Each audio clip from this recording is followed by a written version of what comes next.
अस्सलाम वालेकुम dear friends, कैसे हैं आप सब। I hope you all are well today. Well, आजकल की जो क्लाइमेट कंडीशंस हैं और जितनी गर्मी पड़ रही है उस सब को देख के मुझे लगा कि मुझे एक वीडियो आज की वेदर कंडीशंस के मुताबिक भी बनानी चाहिए कि इसमें हम अपनी फ़िज़िकल हेल्थ को किस तरह से अच्छा रख सकते हैं, अपनी स्किन की किस तरह से केयर कर सकते हैं और अपनी हाइड्रेशन स्टेटस को किस तरह से मेंटेन कर सकते हैं। तो आज की हमारी जो वीडियो है that is basically on the heat stroke. जैसे कि आप सब जानते हैं कि with the passage of time global warming की वजह से जो कोर बॉडी टेम्परेचर है अर्थ का वो परसिस्टेंटली हर गुजरते साल के साथ बढ़ रहा है, जिसकी वजह से जो क्लाइमेट की कंडीशंस हैं वो बहुत ज़्यादा सिविरिटी की तरफ जाती जा रही हैं। पहले जितनी गर्मी पड़ती थी अब उससे ज़्यादा गर्मी पड़ती है। इसकी एक वजह जो है वो आपके हैवी ट्रांसपोर्ट व्हीकल्स का यूज़ भी है, जैसे गाड़ियाँ, बसें, इनका धुआं निकलता है। इसके अलावा जो आप रेफ्रिजरेटर्स यूज़ करते हैं, इसके अलावा आप जो एयर कंडीशनर्स यूज़ करते हैं, उनसे जो क्लोरोफ्लोरोकार्बन्स निकल के हवा में जाती हैं, they are also creating a greenhouse effect. Greenhouse effect का मतलब ये है कि जितनी हीट जनरेट हो रही है अर्थ की सरफेस से वो जब ऊपर को जाती है तो ये सारी क्लोरोफ्लोरोकार्बन जो हैं जो बेसिकली एक शीट सी क्रिएट कर देती हैं जो उस हीट को डिसिपेट नहीं होने दे रही हैं अर्थ के एनवायरनमेंट से, जिसकी वजह से वो हीट अंदर ही रिजॉल्व करती रहती है और ओवरऑल जो कोर बॉडी टेम्परेचर है अर्थ के क्रस्ट का वो रेज होता जा रहा है। बहरहाल इस बॉडी टेम्परेचर के अर्थ के टेम्परेचर के रेज होने की वजह से कुछ जो चेंजेस हमारे क्लाइमेट में आ रही हैं उसमें सबसे पहले जो हमें देखने में आता है वो ये है कि ओवरऑल आपके स्पेसिफिक एरियाज़ के जो वेदर्स हैं वो रेज होना शुरू हो गए हैं। पहले जहाँ पे 38 डिग्री सेल्सियस तक टेम्परेचर होता था अब वो 42, 45, इवन लाहौर में 48 डिग्रीज तक भी रिकॉर्ड किया गया है इन टुडेज़ समर। इसकी वजह से आइस मेल्टिंग ज़्यादा होती है, लैंड स्लाइडिंग होती है, फ्लड्स होते हैं। These are all the calamities which are caused due to the excessive drastic changes in overall weather conditions of the world. अच्छा, अब इसमें हेल्थ के ऊपर इसका क्या इम्पैक्ट पड़ता है। हेल्थ के ऊपर इसका बहुत ज़्यादा इम्पैक्ट पड़ता है। आपकी ओवरऑल जो फिज़िकल एक्टिविटीज़ हैं वो डिपेंड कर रही हैं कि आपके बॉडी का टेम्परेचर जो है वो एक स्पेसिफिक सेट पॉइंट पे रेगुलेट रहे, क्योंकि आपके बॉडी में बहुत सी प्रोटीन्स हैं, बहुत से एंजाइम्स हैं, बहुत से केमिकल रिएक्शंस हैं जो कि एक स्पेसिफिक टेम्परेचर के ऊपर वर्क कर रहे हैं। और इन केस अगर वो टेम्परेचर डिरेंज होता है तो आपके वो एंजाइम्स, आपकी वो प्रोटीन्स डीनेचर होती हैं, बहुत से केमिकल रिएक्शंस हैं जो अफेक्ट होते हैं, जिसकी वजह से ओवरऑल बॉडी की फंक्शनिंग जो है वो कॉम्प्रोमाइज़ होती है। तो ये सारे एस्पेक्ट्स जो हैं ये हम कंसीडर करेंगे अपनी आज की वीडियो में। सबसे पहले आपने मोस्ट कॉमनली सुना होगा कि हीट स्ट्रोक हो गया है, हीट स्ट्रोक हो गया है। Now what is heat stroke. Heat stroke का मतलब ये है कि आपकी बॉडी का जो कोर टेम्परेचर है that is at a set point of 37 degree Celsius वो उससे रेज रहना शुरू हो गया। हीट स्ट्रोक में ये अप टू 40 डिग्री सेल्सियस भी चला जाता है, जिसकी वजह से फीवर लाइक सिम्टम्स आते हैं और बहुत ज़्यादा सीवियर कंडीशंस में आपको हेडेक हो सकती है, नॉजिया हो सकता है, वॉमिटिंग हो सकती है, सीजर्स हो सकते हैं, आपको झटके तक लग सकते हैं। इसके अलावा अगर ये सिचुएशन ज़्यादा अर्सा प्रोलॉन्ग रहेगी और आप इसको टाइमली ट्रीट नहीं करेंगे तो ये अल्टीमेटली आपके ऑर्गन्स को डैमेज करती है, जैसे कि आपके किडनीज़ को, आपके लीवर को, आपके ब्रेन को। ओवरऑल आपकी बॉडी जो होती है उसके अंदर इलेक्ट्रोलाइट्स का इम्बैलेंस होता है, जिसकी वजह से सबसे इनिशियल सिम्टम्स हमें जो नज़र आते हैं वो डिहाइड्रेशन है, पानी की कमी हो जाती है। पानी की कमी क्यों होती है, क्योंकि जब टेम्परेचर रेज हो रहा होता है आपकी बॉडी से हीट वेपोरेट हो रही होती है और वाटर लॉस स्वेटिंग की फॉर्म में ज़्यादा होता है, जिसकी वजह से ओवरऑल जो बॉडी का टेम्परेचर है वो राइज हो रहा होता है, लेकिन जो वाटर डेफिसिट है वो बॉडी में डेवलप हो रहा होता है। अब इस डिहाइड्रेशन को अगर हम बहुत ज़्यादा प्रोलॉन्ग रहने देंगे, टाइमली ट्रीट नहीं करेंगे तो आपकी बॉडी के बहुत सारे इंपॉर्टेंट ऑर्गन्स जो हैं वो इससे इफ़ेक्ट होते हैं। उसकी वजह ये है कि आपकी बॉडी तकरीबन 70% वाटर है, बहुत से केमिकल रिएक्शंस हैं जो वाटर की प्रेजेंस में होते हैं या जिनमें as a byproduct water use हो रहा है। तो अगर आपकी बॉडी में पानी की कमी होगी तो अल्टीमेटली आपकी बॉडी का हर सिस्टम जो है ना वो इफ़ेक्ट होता है, इवन आपका ब्रेन भी इफ़ेक्ट होता है।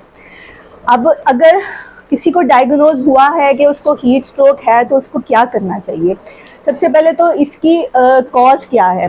अब दो टाइप्स के हीट स्ट्रोक हैं हमारे पास, एक है एक्सर्शनल और एक है non exertional. Exertional heat stroke से हमारी मुराद ये है कि बहुत सारे ऐसे लोग जिनका काइंड ऑफ प्रोफेशन ऐसा है कि उनको गर्मी में ज़्यादा काम करना पड़ता है, जैसे कि लेबरर्स हैं, जैसे कि स्पोर्ट्समैन हैं, जैसे कि मीडिया के लोग हैं जो आउटडोर एक्टिविटीज़ में इन्वॉल्व होते हैं, या कोई भी फार्मर्स वगैरह हैं। ये सब वो लोग हैं जिनको सख्त गर्मी में भी बाहर काम करना पड़ता है, तो हैवी एक्सर्शन की वजह से इनके अंदर हीट स्ट्रोक डेवलप होने के चांसेस जो हैं वो बहुत ज़्यादा हो जाते हैं। तो इन पेशेंट्स में जो हीट स्ट्रोक होगा उसको हम कहेंगे exertional. Non exertional heat stroke से हमारी मुराद ये है कि जैसे बहुत सारे पेशेंट्स हैं मुख्तलिफ डिजीज़ के, जैसे कि ब्लड प्रेशर के, शुगर के, किडनी के पेशेंट्स जो डायोरेटिक्स का यूज़ कर रहे हैं, ब्लड प्रेशर के पेशेंट्स जो ब्लड प्रेशर लोअर करने के लिए मेडिसिन यूज़ कर रहे हैं, हार्ट के पेशेंट्स या कोई भी ऐसे लोग जो किसी ऐसी जगह पे रह रहे हैं जो बहुत ज़्यादा कंजस्टेड है, जो वेल वेंटिलेटेड नहीं है, या जहाँ पे प्रॉपर एरेशन एयर की एंट्री का या अखराज का प्रॉपर अरेंज नहीं है, तो उनके अंदर भी हीट स्ट्रोक डेवलप होने के चांसेस हैं। उन सब पेशेंट्स में जो हीट स्ट्रोक है that will be in the category of non exertional heat stroke. अच्छा, अब इसमें ना 2-3 टर्म्स हैं जो इंटर रिलेट होती हैं। एक है आपकी हीट स्ट्रोक, एक है आपकी हीट एग्जॉशन। अब हीट स्ट्रोक और हीट एग्जॉशन में थोड़ा सा फ़र्क है। हीट एग्जॉशन जो है उसके अंदर सिविरिटी जो होती है ना डिहाइड्रेशन की, वो थोड़ी सी कम होती है। Heat exhaustion is a less dangerous form of heat stroke. इसके अलावा हीट एग्जॉशन के अंदर न्यूरोलॉजिकल डेफिसिट बिल्कुल नहीं आता जो कि हीट स्ट्रोक के अंदर प्रेजेंट होता है। हीट स्ट्रोक में अल्टीमेटली सीजर्स हो सकते हैं या पेशेंट का जो कॉन्शियस लेवल है वो कॉम्प्रोमाइज़ हो सकता है। इसलिए हीट स्ट्रोक जो है वो मोर सिवियर फॉर्म है, हीट एग्जॉशन जो है that is a less severe form of heat stroke. अब इसमें हमें प्रिवेंटिव मेजर्स क्या क्या करने चाहिए कि हीट स्ट्रोक डेवलप ना हो, और अगर हीट स्ट्रोक डेवलप हो गया है तो हमें इसको मैनेज कैसे करना है। इफ़ यू आर सस्पेक्टिंग कि कोई भी हीट स्ट्रोक के साथ सफ़र कर रहा है तो उसको अल्टीमेटली आपको कूल एनवायरनमेंट में रखना है, वेल वेंटिलेटेड रूम के अंदर रखना है। अगर पेशेंट का कॉन्शियस लेवल ठीक है, वो खुद से खा पी पा रहा है, तो आपको उसको इनकरेज करना है कि वो ज़्यादा से ज़्यादा लिक्विड्स ले।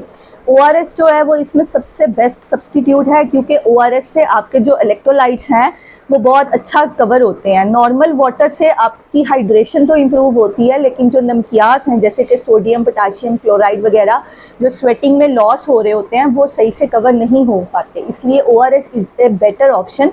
बल्कि नॉर्मली कोई भी इंसान नॉर्मल सर्कमस्टांसिस में ज़्यादा गर्मियों में 1 पैकेट ORS का डेली कंज्यूम कर सकता है, until unless you are suffering from any condition such as kidney diseases और blood pressure। नॉर्मल लोग इसको डेली बेसिस पे भी कंज्यूम कर सकते हैं।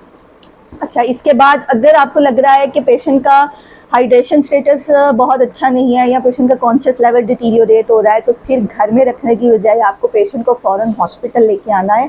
हॉस्पिटल में हम पेशेंट्स को थ्रू IV रूट ड्रिप्स वगैरह देते हैं। इसके अलावा टेम्परेचर लोअरिंग के लिए आइस पैक्स होते हैं जो यूज़ किए जाते हैं, स्पंजिंग यूज़ की जाती है, और अगर ज़रूरत पड़े तो पेशेंट के ब्लड टेस्ट वगैरह भी करा के देखते हैं अगर हमें शक हो कि पेशेंट का ऑर्गन कोई फंक्शनिंग जो है वो कॉम्प्रोमाइज़ हो गया, और उसमें हमें 2 से 3 दिन पेशेंट को एडमिशन में रखने की ज़रूरत भी होती है, क्योंकि हीट स्ट्रोक ट्रीट होने के बाद भी जो उसकी वीकनेस है वो पूरी तरह से कवर होने में 2 से 3 दिन ले जाती है।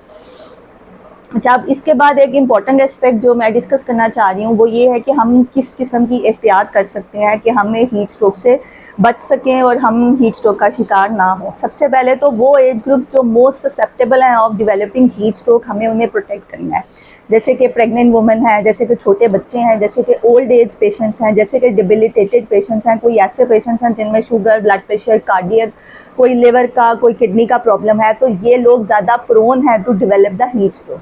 इन लोगों को हमें ज़्यादा प्रोटेक्ट करना है, इनकी हाइड्रेशन का, इनकी वेंटिलेशन का, इनके टेम्परेचर रेगुलेशन का हमें ख़ास ख्याल रखना है। इसके अलावा आपको चाहिए कि बहुत पीक आवर्स जो हैं जिनमें हीट बहुत ज़्यादा होती है, जैसे कि दोपहर का टाइम है 12 से 3 बजे के बीच में, उसमें अननेसेसरी अनड्यू घर से निकलने से परहेज़ करें। आउटडोर एक्टिविटीज़ जो हैं वो मिनिमाइज़ करें, इनडोर एक्टिविटीज़ जो हैं उनकी तरफ ज़्यादा जाएँ आप। और इसके अलावा अपनी हाइड्रेशन जो है वो इम्प्रूव करें। हाइड्रेशन से मुराद है कि आपने पानी ज़्यादा पीना है, सादा पानी इतना नहीं पी सकते तो आप ब्लैक्सो टी, एनर्जाइल, कोई भी स्पोर्ट्स ड्रिंक्स जो होते हैं वो यूज़ कर सकते हैं, जैसे गैटोरेड है और ये वाले नींबू पानी है, लाइम वाटर का जो यूज़ है that is also very good. इसके अलावा आपको चाहिए कि आप जब भी घर से बाहर निकल रहे हैं तो you should always keep a bottle of water with you, ताकि आपको कहीं भी ज़रूरत पड़े या कहीं भी आपको लेथार्जिक फील हो तो आप अपना वाटर जो है उसको कंज्यूम कर सकें। और इसके अलावा स्किन केयर में ज़रूरी एस्पेक्ट ये है कि जब इतनी ज़्यादा हीट होती है तो सनबर्न के चांसेस बहुत ज़्यादा होते हैं। नॉर्मली जो फेयर कम्प्लेक्शन लोग हैं उनके अंदर ब्लैमिशेस बहुत ज़्यादा डेवलप हो जाते हैं due to the sun exposure. तो आपको चाहिए कि आप कोई भी अच्छी ब्रांड का सन ब्लॉक ज़रूर यूज़ करें जितने भी आपके सन एक्सपोज्ड एरियाज़ हैं उनके ऊपर, ना सिर्फ फेस के ऊपर बल्कि अपने हाथों पे, अपनी कोहनियों पे, पाँव पे, हर जगह जहाँ पे आपको हीट एक्सपोजर के चांसेस हैं आपको सन ब्लॉक यूज़ करना चाहिए। आजकल मार्केट में बहुत सी ब्रांड्स के बहुत अच्छे बहुत एक्सपेंसिव सन ब्लॉक्स भी अवेलेबल हैं जो SPF 50, SPF 100 की उसमें कैटेगरी में आ रहे हैं। बहुत से टिंटेड सन ब्लॉक्स अवेलेबल हैं, तो आपको घर से निकलने से पहले हमेशा सन ब्लॉक ज़रूर यूज़ करना चाहिए। उससे आपको काफ़ी हद तक ब्लैमिशेस और सनबर्न जो है उससे प्रोटेक्शन मिलेगा। इसके अलावा कई दफ़ा मैंने लोगों को देखा है कि गर्मियों में वो अपनी स्किन की जो केयर है वो करना छोड़ देते हैं क्योंकि स्वेटिंग ज़्यादा होती है, तो आपको लगता है कि आपकी स्किन मॉइस्चराइज भी रह रही है, जबकि ऐसा नहीं है। स्वेटिंग की वजह से आपकी स्किन डिहाइड्रेटेड ज़्यादा होती है, इसलिए आपको चाहिए कि अपनी स्किन के लिए कोई बहुत अच्छा लाइट वेट मॉइस्चराइज़र जो है वो भी यूज़ करें। उससे आपकी स्किन भी हेल्दी रहेगी और ग्लोई रहेगी। इसके अलावा फ्रेश फ्रूट्स जितने भी हैं, समर में बहुत सारे फ्रूट्स अवेलेबल होते हैं। They are a variety of fruits, आपको कोई सा भी फ्रूट है जो वो आप कंज्यूम करें। जूसेस भी आप कंज्यूम कर सकते हैं, लेकिन फ्रूट को कंज्यूम करने का आपको ज़्यादा फ़ायदा है as compare to fresh juices. इसके अलावा पानी का ज़्यादा से ज़्यादा इस्तेमाल करें। बहुत ज़्यादा फैटी मील्स हैं या हैवी मील्स हैं, जैसे कि हाई कार्ब वाले मील्स हैं, हाई प्रोटीन वाले मील्स हैं, बारबेक्यूज़ वगैरह हैं, फ्राइड फूड्स हैं, इनको अवॉइड करें क्योंकि जब आप ये लेंगे तो आपको स्टमक जो है वो ओवर बर्डन होगा और उसकी वजह से आपको गैस्ट्रिक सिम्टम्स जो हैं वो ज़्यादा आ सकते हैं। इसके अलावा जब आप बाहर निकलते हैं तो कोशिश करें कि आप अपना हेड जो है वो उसको कवर करके निकलें। You can use a hat, you can use a scarf, you can use your dupatta और anything to cover your head. इससे आपको काफ़ी हद तक जो हेड हीट वगैरह है उसको प्रिवेंट करने में हेल्प आउट मिलेगा। इसके अलावा आप सन ग्लासेस यूज़ करें। जब आप ज़्यादा देर विदाउट ग्लासेस सन के एक्सपोजर में रहेंगे तो नेचुरली आपका जो कॉर्निया है वो पेल रहना शुरू हो जाता है, थोड़ा सा येलोइश टिंज आ जाता है आपके कॉर्निया में, जिसको हम जॉन्डिस से भी कंफ्यूज कर सकते हैं।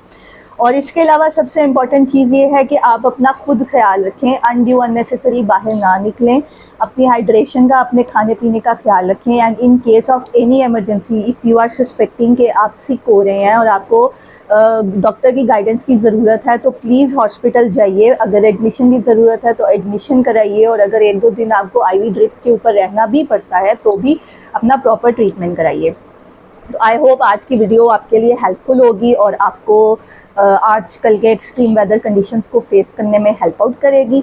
सो अपना ख्याल रखिए। अल्लाह हाफिज़। Thank you.